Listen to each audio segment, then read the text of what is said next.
So the most intimidating part of treatment is upon us pretty soon, which you would think is chemo or surgery or radiation, but no.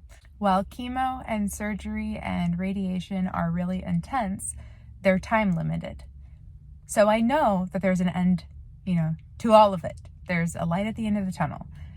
With what's coming up, there's really not.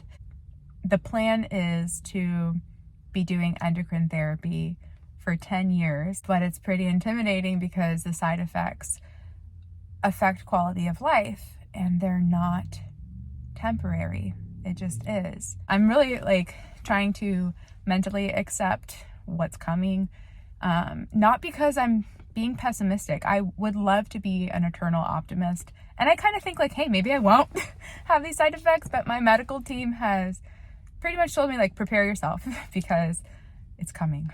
And I want to believe them.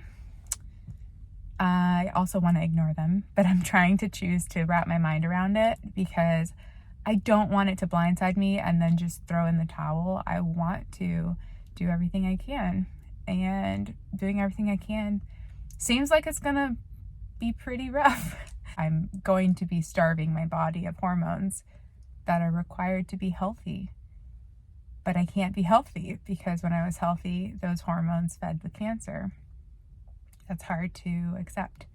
And now it's I know that everything's going to be out of whack on purpose. We're doing it on purpose because it can add years to my life.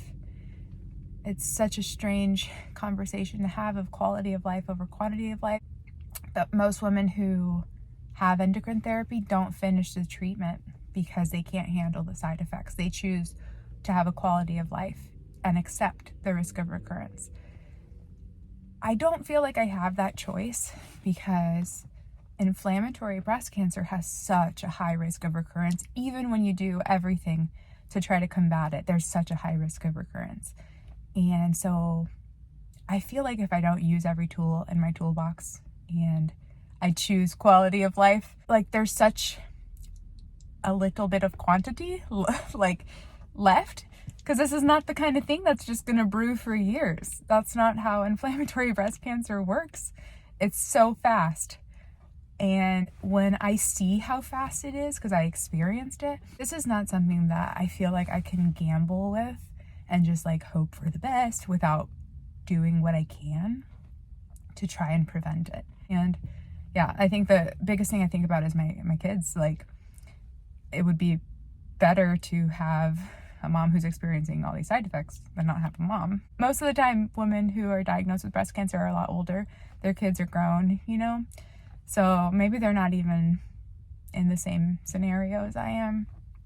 But with this type of cancer, it's already not a great prognosis generally.